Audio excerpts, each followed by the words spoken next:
Okay, welcome back to the bright side. We've been talking about nitric oxide and its associates, its chemical colleagues, hydrogen sulfide and carbon dioxide. All three are well-known toxins and not as well-known relaxation substances, relaxation hormones, gas hormones, steam hormones that are emitted from cells as life-saving molecules. All three are responsible for improving the body's responses to stress, to trauma, to emergency. Nitric oxide in particular is involved in the emergency response, as well as healing and relaxation, the healing response and the relaxation response.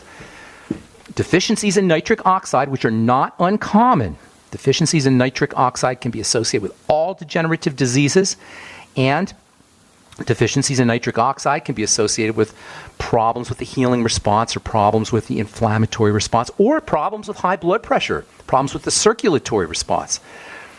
The idea of calming the body down when we're dealing with any degenerative health crisis is fundamental. Degenerative health crisis is a sign of a hyped up body. Calming the body down is required for being able to access the built-in healing response. We're always talking about how the body has a built-in healing response, but that built-in healing response depends on a certain calmness. Calming the body down is the job of the relaxation nervous system, the parasympathetic nervous system. And activating this relaxation parasympathetic nervous system should always be the first step to take when it comes to reversing disease, when it comes to anti-inflammation, when it comes to getting better. Activating the relaxation response. We live in a culture where we are somehow taught, we somehow get the message that it's lazy to relax. It's lazy to sit and do nothing. We get this idea that we're not supposed to be relaxing. We're supposed to be working all the time. We're supposed to be doing stuff all the time. Well, that's not what the body likes. The body likes quick bursts of stress, quick bursts of intense burden, quick bursts of intensity, and then lots of long, luscious rest. This is how the body grows. I got a letter yesterday from a listener, John. He wants to know about the relationship of calming the body down to exercise. He asked, isn't exercise a type of stress? And isn't that going to jack the body up? And how does exercise relate to the idea of the importance of calming the body down in the case of illness or degenerative disease?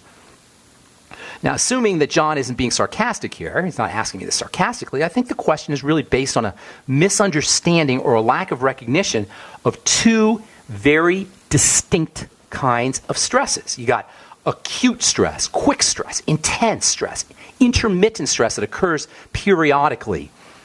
And this is what exercise is, and this is what the body craves. This is what the body loves. This is what the body responds to positively. Quick, intense, intermittent stresses. This is the kind of stress that makes the body stronger. This is what Nietzsche meant in the 19th century when he said, what doesn't kill you will make you stronger. He was referring to intense burdens, intense emergency kind of stresses.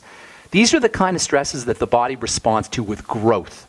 The other kind of stress is this low-level, never-ending, chronic, drip, drip, drip, drip kind of stress that from an evolutionary standpoint is not something that the body's used to. And it's not something that the body likes. This is the kind of stress that's not intense enough to trigger the growth response. This is the kind of stress that, rather than triggering a positive response, gradually degrades the defenses, gradually degrades the body's ability to heal and repair and ultimately to grow and thrive. This is the kind of stress we need to be addressing via our relaxation techniques. After an intense stress, the body's relaxation response is going to automatically kick in. You don't have to focus on it. You don't even have to think about it. If you go for a quick sprint, or you get on a treadmill and run intensely for a couple of minutes, or you run up the stairs, or you do some other kind of intense exercise, when you're done, within a couple of minutes anyway, your body will automatically, on its own, reflexively go into relaxation mode. You're not going to have to think about it. It's going to occur on its own. It's going to occur spontaneously.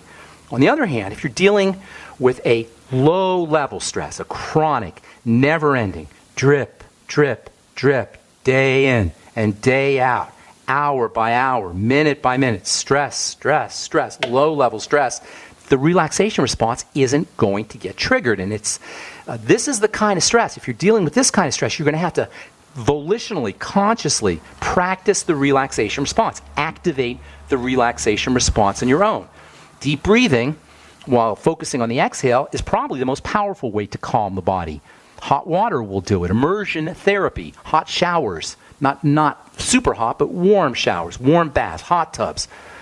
Meditation, yoga can help. Even just sitting still, as long as you keep your brain still. A lot of times we sit still and our brain is still on overdrive. But if we sit still and focus on or concentrate on keeping the brain relaxed, or at least more relaxed than it usually is, you can activate this relaxation response, this parasympathetic response. The alpha state is what it's called in terms of brain chemistry. Eating less calories is also super important. We talk about this all the time. Probably once a day we talk about caloric restriction. I love this idea of caloric restriction for health because it doesn't cost anything. You don't need to go to the doctor for it. You can do it on your own. Not only does it cost anything, you'll save money. And it's a simple, easy strategy to activate the relaxation response. Hang tight. I'll tell you what I mean when we come back from our break. I'm Pharmacist Ben. You're listening to The Bright Side on the Genesis Communication Network. We'll be back right after this. We're talking about relaxation. We're talking about anxiety. We'll talk about here in a second about anxiety. I want to just mention the idea of caloric restriction. I know we talk about caloric restriction and fasting and intermittent fasting all the time on this program, but I think it's really, really, really important to understand because it's the quintessential example of how simple and how easy it can be to stay healthy. Something as simple as eating less food, not to lose weight, not to get skinny, but to calm the body down. Eating less calories is a way that we can reduce energy input into the body. It's a way that we can calm the body down. Degenerative diseases, autoimmune diseases, and even cancer are all the manifestations of a body that's jacked up, hyped up. It's in hyperactive mode. A cancer cell is a cell that is just spinning around and dividing really rapidly. It's spinning around and dividing and growing so rapidly, it can't do any work. Its only object, a cancer cell's only object, is to divide and reproduce. It's in super fast metabolic mode. It's like the psychological version of anxiety. A cancer cell is like an anxious cell. Anxiety is another way that the hyped-up survival response manifests itself, and calories just add fuel to the fire, and calorie restriction or calorie deprivation is like a fire extinguisher. It deprives a fire of oxygen. Calorie restriction is depriving the fire of anxiety of fuel. A couple of days ago, we talked to a caller who's experiencing anxiety when he went to work. He said every time he saw his boss, he got anxious. Understandable. Now, leaving aside the fact that this may be more about work than our caller, I think it's important to talk a little bit about anxiety and mental health issues that affect so many people in this country, especially during the holiday season. At least 1 out of 8 Americans are affected by anxiety issues or mental health issues, PTSD, OCD, depression, and billions of dollars are spent on treatment and medication, most of it ineffective. The drugs they give you for anxiety and depression are just knockout drugs. They may relax you, they may help you go to sleep, they may keep you on the couch, but they're not necessarily going to take care of your depression. Anyway, so this guy we talked to, he was dealing with anxiety issues, and because the world is such an unstable place, anxiety issues are understandable, if not inevitable. Anxiety, along with depression and other mental health issues, are the prices that we pay for extreme focus on ourselves. It's impossible to feel anxious or depressed or emotionally stressed out or psychologically stressed out if we're paying attention to how we can be helpful to someone, how we can be of service to something. This is one of the reasons why religions always focus on service to others. It's really about mental health as much as it's about God or spirituality. It's about making sure that we're mentally stable. If you're focusing on somebody else, how we can be of service, how we can help somebody, how we can help our kids, or how we can help our parents, or our friends, or our neighbors, it's hard to be depressed. It's hard to be anxious. If you're depressed or you're anxious, or you're dealing with PTSD or obsessive compulsive disorder or any other kind of psychological or emotional issue, notice that by moving your attention, by focusing outwardly on somebody else or something else or a project or helping out some kids or neighbors, your elderly parents, not merely thinking about them, but thinking about how you can help them, notice how your mental health issues seem to fade. Now return your attention to yourself, and you'll notice that your anxiety or stress returns. This is the reason why pets are so helpful. I remember meeting an Iraq war veteran at the last longevity convention. He was he was in the lobby at the hotel, and he was walking a dog. He had a cute little Cocker Spaniel, and it turns out, and this little Cocker Spaniel had one of those kind of sweater things that says service dog on it, and I just got to talking to him, and it turns out that this little Cocker Spaniel was a PTSD service dog. And this Iraq war veteran was just petting his dog, and his PTSD symptoms were disappearing. Simply by petting a dog or a cat or any pet, you can activate this relaxation nervous system and calm the brain down by activating the slower brainwave state, known as the alpha state. Numerous studies associate taking care of a pet with a longer life. They give elderly folks in nursing homes a dog or a cat, and they find that their symptoms improve. They live longer. According to a nonprofit organization called Stiggy's Dogs provides veterans with PTSD service dogs. According to this organization, 82% of patients with PTSD who were assigned a service dog had a decrease in symptoms of PTSD, including a reduced need for medication in 40% of the patients who were studied. Medications that don't work anyway. Medications that basically just zonk out the brain, relax the muscles, and then are associated with side effects like dementia. What is it about pets that can improve mood? What is it about pets that can reduce anxiety? They allow us to focus on something that is not us. Simply by placing the attention on a pet, placing the attention on petting a dog or petting a cat, you can relax the body. You can calm the body down. We're anxious when we are in fear for ourselves. And the ultimate fear is the fear of change. People will tell you, the top fear is the fear of death or the fear of public speaking. No, the ultimate fear is the fear of change. We don't fear death. We fear the change that death will be associated with.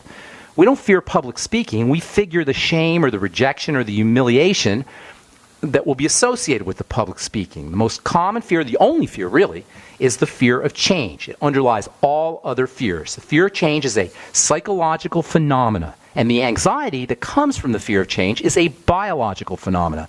So we get psychological phenomena that initiate biological phenomena. We get psychological triggers that initiate a physical response, and anxiety is the physical response that is initiated from psychological triggers.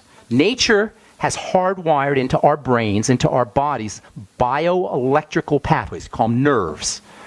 And these nerves, when they're activated, can produce different sensations. We have a nervous system that's associated with survival. And when this nervous system that's associated with survival, that's supposed to keep us alive, is activated, it produces the sensations we know as fear. Now, fear is not anxiety. Anxiety is a low-level, sustained, long-term, chronic version of fear.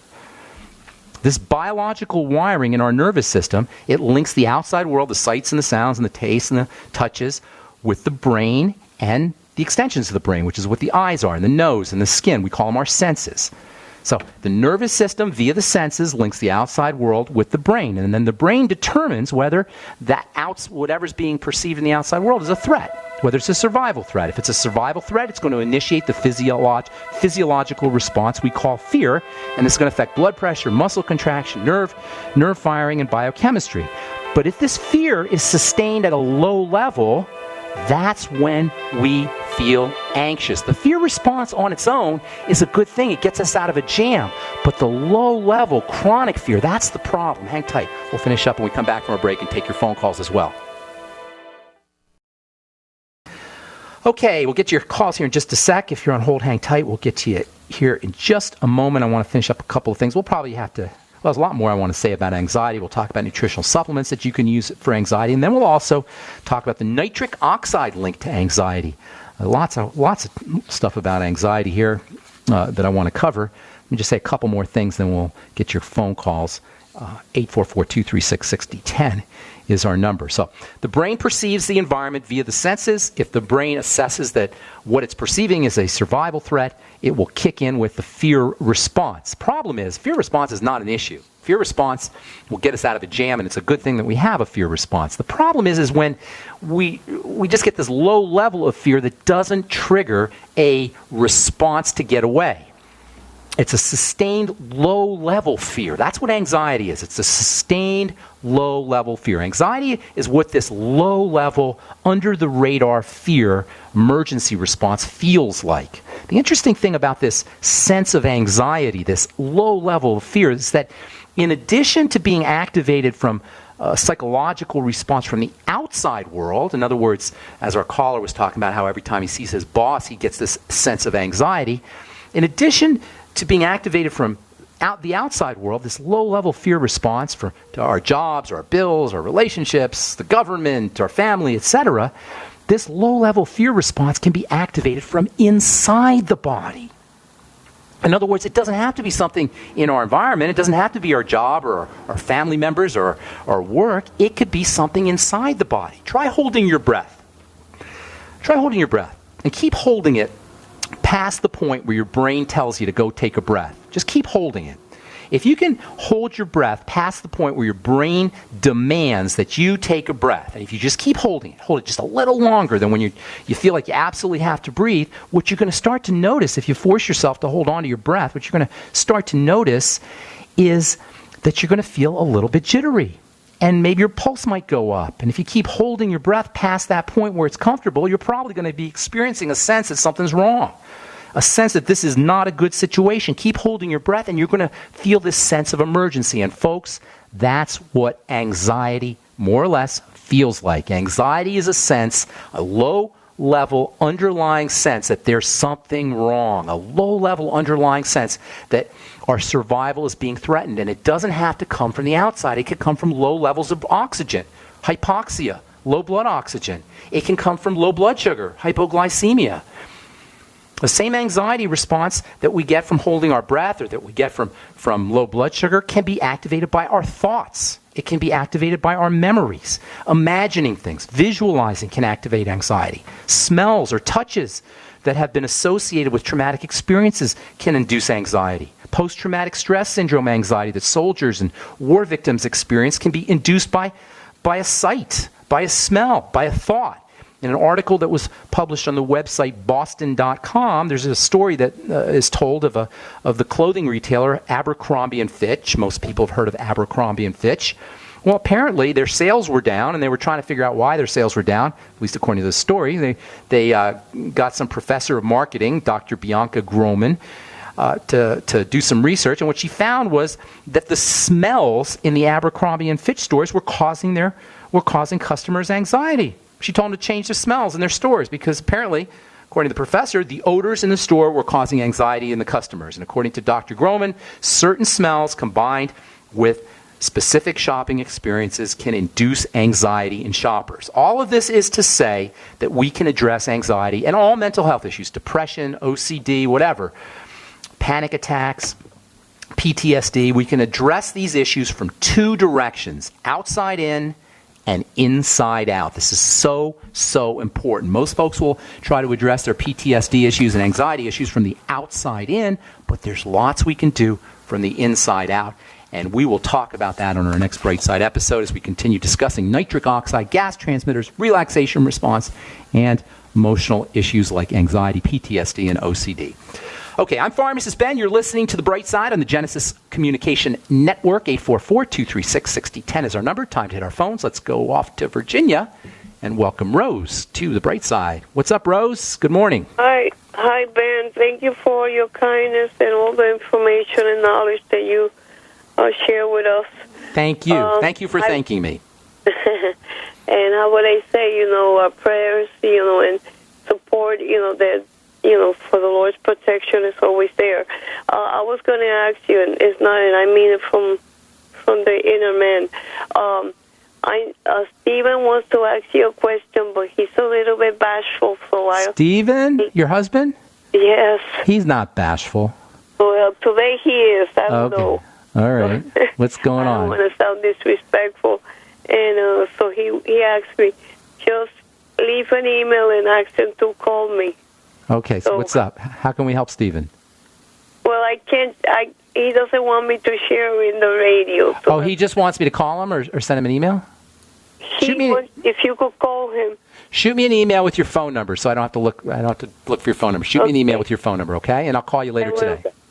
Thank you, and have a blessed day. God bless you. I'm glad you called. Thanks, Rose. Happy New Year to you, too, by the way. And Steve and your child as well. All right, that was Rose in Virginia. And, you guys, if you send me emails and you put your phone number in there, I don't get to all my emails. I try to get to as many as I can. But if you send me an email, put your phone number in there, and you have a question, I can call you up and we can, if it's private or personal, and I'm glad to do that on the telephone. I do that 4 or 5 times a day. I try to make phone calls to folks. I don't get to anywhere near all the emails I want. If I missed you, please send a second or even a third email and put in the subject heading second or third attempt, and I will I try to get to as many people as I can, but it's just impossible to reach everybody. So if I haven't reached you, send another or even a third, and the odds are pretty good I'll get to you. Make sure you put your phone number on the questions that you're asking me. All right, Frank in Indiana, what's up? Welcome to the Bright Side, buddy. Hey, hello, Ben. Thank you so much for taking my call. Sure. A quick comment on the PTSD before I get to my question. You're right about the PTSD. My uncle was a Korean War veteran from the Frozen Chosen. He had that. Frank, I want to hear what you have to say, but we got to take a break. Okay, we'll do. Okay, so hang tight through the break. All right. I got some lines open for you, 844-236-6010. We'll come back with Frank in Indiana. When we come back from our break, I'm Pharmacist Ben. You're listening to The Bright Side. We'll be back after this. We're in Indiana talking to Frank. Frank, didn't mean to cut you off there. I want to hear what you have to say about your uncle, and then we'll answer your questions. I understand. Yeah, my uncle was a combat veteran in the Korean War at the Frozen Chosen. He was one of those first Marine divisions, and he suffered from it, but he hid it very well. I didn't realize until later on as I got older and got better educated, and actually after he passed away, that he was suffering from it, but all the indicators were there. But in my personal experience... What were before, let me stop you there. What kind of indicators? What did you notice in retrospect? In retrospect, indicators were that he stayed up very late. His wife would always say he just couldn't go to bed at night, and apparently that was to avoid the nightmares at night because of those recurring dreams. Yeah. He stayed up a lot. He watched. He liked watching a lot of those certain war movies, but and a few times when we would have our family picnics, there was a memorial in St. Joe, Michigan, to the Korean War vets, and I remember going out there, and he'd always bring flowers out there, and it's the only time in my entire life I ever saw him cry. And it's just, and you could never get a combat story out of him. It was always the funny stories, but I've come to realize, having talked to professionals in the field, it's actually talking through it. And like you were making reference to anxiety, it was actually talking about the experience itself. It seems to alleviate. And those soldiers that I've come across in my life that seems to have successfully dealt with their combat experiences have openly talked about it, talked about certain things. And there was one episode that I did have with my uncle that seemed to help, and that's when he had a captured rifle that I always wanted since the time I was a kid, and he dropped it off one day at my house when my wife and I moved into our new home. And I told my uncle, look, you're not going to walk out of here without telling me the story. I got to have a story with this thing. And he told me his first combat experience. And, I was told afterwards that he seemed from his friends that he was sleeping better and doing better. After you talked about it? Yes. So that's awesome. That's part of it. But my question pertains to something I'm experiencing. Hypertension seems to run in our family, on my mother's side of the family, and I'm fairly athletic. We have a dog, and I go running. I've spent most of my life, kind of somewhat athletic. Okay. But I kind of succumbed to it last year. It was kind of a little depressing. Are you on medication? Did they give you medicine? Yeah, I have a really nice Russian doctor. And he's what did they put you on? The little sartan with a little bit of the hydrochlorothiazide. What was the first thing you said? Losartan. Oh, losartan and hydrochlorothiazide. Okay, well, that's not... How many milligrams are you on of the losartan? Oh, just the losartan's a small dose. I think... I forgot how much, but it's not a big one. Because I know I'm only on 12.5 milligrams of the hydrochlorothiazide. Okay. Are you a diabetic or any diabetes? No. Okay. No. All right. So here's the deal. Losartan, and those are kind of along the lines of more milder, if you can say more milder drugs than, say, the beta blockers. Losartan works with the kidneys and how the kidneys retain minerals and fluids. and then the diazide or the hydrochlorothiazide, HCTZ, we used to call it in the business, is a diuretic. So those are kind of mild. But here's the problem with these kinds of drugs. First of all, you're artificially, chemically drugging your kidneys to get them to do what you want them to do. This is just such an arrogant, not on your part, my friend, not talking about you, but the medical model. This is such an arrogant way of dealing with the body. It's like forcing the body to comply because we know better than the body. Poisoning the kidneys in order to change the way the kidneys excrete minerals and fluids is just not a good idea. The diuretic as well. It changes the way the body handles fluids. It causes you to lose fluids. But when you're losing fluids, you're also losing calcium, you're losing magnesium, you're losing potassium, you're losing B vitamins, vitamin C. You're losing the very nutrients that you need to control your blood pressure. Do you understand what I'm saying? And I'm not ripping into you. I hope you don't take it that way. I'm ripping into the idea, the model. And I'm a little bit on your doctor, as nice as he may be, and doctors tend to be nice people. They're not mean people. But the arrogance of saying that we're just going to get the body we're going to force the body to excrete fluids and excrete minerals so we can get the blood pressure down. At best, it's arrogant. At worst, it's stupid. It's just a dumb thing to do to the body. Again, I'm not talking about you, my friend. I don't mean you don't hear it this way. I'm talking about the model, the paradigm itself. It's a dumb paradigm. So hypertension, high blood pressure, it's very common. Doctors call it for the most part, doctors call it essential hypertension, meaning we don't know what causes it. It's just there. Well, there's nothing that's just there. Hypertension is a sign, a classic sign of a body in distress. Now, working out is great, and I commend you for that.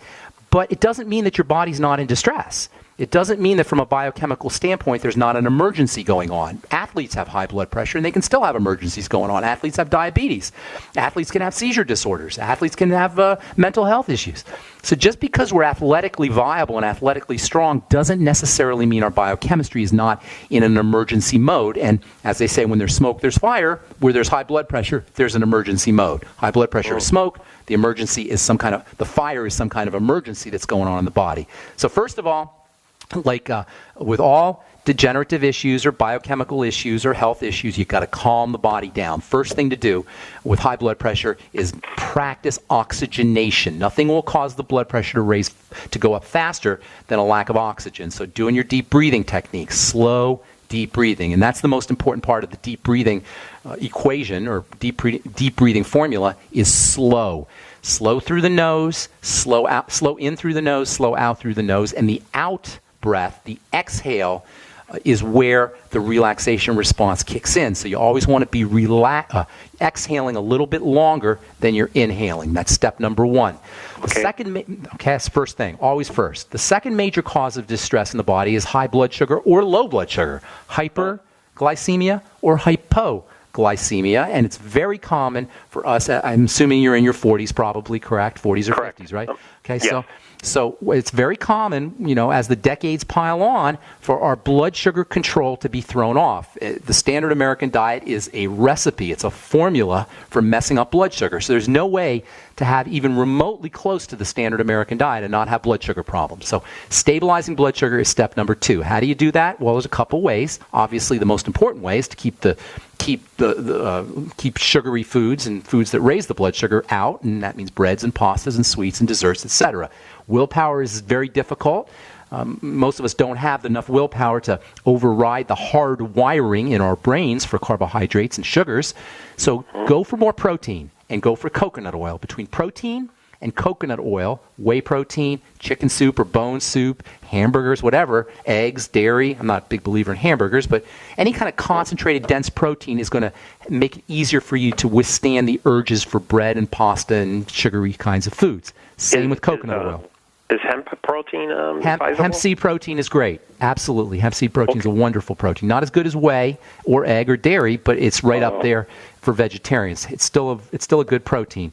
Okay. And then also there's an amino acid called glutamine, which we'll be talking about here in the next few days as we continue talking about nitric oxide. Glutamine is almost like a cure for sugar cravings. Do a teaspoon of glutamine or half a teaspoon of glutamine twice a day, about a teaspoon a day. Half a teaspoon in the morning, half a teaspoon at night. That's 2.5 grams in a teaspoon. Wonderful way to reduce sugar cravings. Ben, it's very interesting you say that because I get these incredible like I'm starving. I'll come back from a workout and I might have a little breakfast or whatever, but it's like could be low blood sugar. It could be your insulin's off and you're dealing with the beginning stages of diabetes or prediabetes. Very common. It's not unusual at all. So go with the glutamine. You can also use the Fucoid. If you're using the longevity products, the Fucoid Z is a nice way to stabilize the blood sugar. And then grinding up flax seeds in the morning and then using putting them in a smoothie or putting them in water and drinking down flax seeds can also have a nice stabilizing effect on blood sugar, and it can also fill you up a little bit so you don't eat as much. How much glutamine should I be taking? Half a teaspoon in the morning, half a teaspoon at night, and if you want to throw in a little bit in the middle of the day, that's not a bad idea either. If you want to do the glutamine tablets, do 1,000 to 2,000 milligrams twice a day, and then maybe 1,000 milligrams in the middle of the day. Okay. And there's a few more things. The Sweeties is also very helpful for stabilizing blood sugar. If you have any digestive health issues, that can also cause high blood pressure, especially problems with the microbiome, gut bacteria. So so making sure that you're not eating a lot of refined carbohydrates and a lot of calories, and just keeping your intake of food in general down, caloric intake down. That can also have a hypotensive, a low blood pressure lowering effect. Got to move, Frank. If you want to send me an email, it's ben@ksco.com. Put your phone number in there, and I'll give you a call, and we can talk some more. Thanks for listening, folks. I'm Pharmacist Ben. We'll continue talking about mental health issues, anxiety, and nitric oxide on our next Bright Side episode. Have yourselves a wonderful, spectacular day. We'll talk to y'all later, folks. Bye for now.